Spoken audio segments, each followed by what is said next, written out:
একজন সম্মানিত শিক্ষক, সিনিয়র ব্যক্তি, তিনি ঘরোয়া মিটিংয়ে বলছেন এই প্রোগ্রাম হতে দেব না কোনোভাবেই।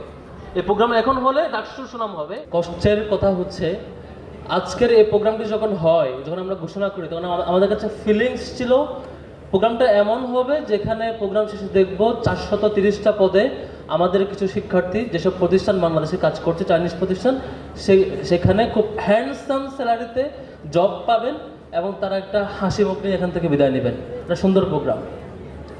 বাট এই প্রোগ্রামটাকেও একটা বড় চ্যালেঞ্জের মুখোমুখি পড়তে হবে আমরা কখনোই কল্পনা করি নাই।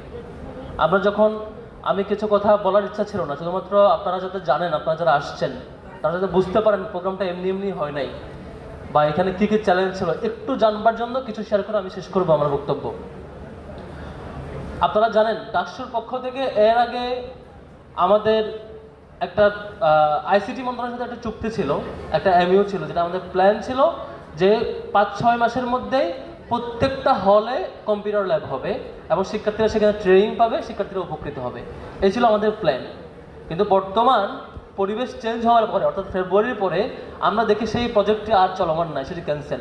আমরা জিজ্ঞেস করছিলাম, স্যার এই প্রোগ্রামটা তো কম্পিউটার ল্যাব তো 18টা হলে যাবার কথা, এটি তো আমাদের অফিসে যাবে না, ডাকসুর অফিসে যাবে না, আমরা বাড়ি নিয়ে যাব না, শিবিরের অফিসে যাবে না, তাহলে এটা ক্যান্সেল হলো কেন?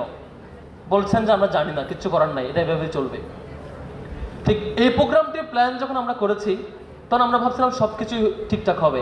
একজন সম্মানিত শিক্ষক, সিনিয়র ব্যক্তি, তিনি ঘরোয়া মিটিংয়ে বলছেন এই প্রোগ্রাম হতে দেব না কোনোভাবেই।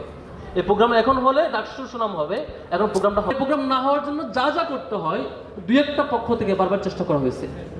আমরা জিজ্ঞেস করছিলাম ফোন দিয়ে যে আপনি যেটা করছেন প্রোগ্রামটা তো আমাদের জন্য করছি না, এখন ডাকসুর 28 জনের কেউ চাকরি নেবে না,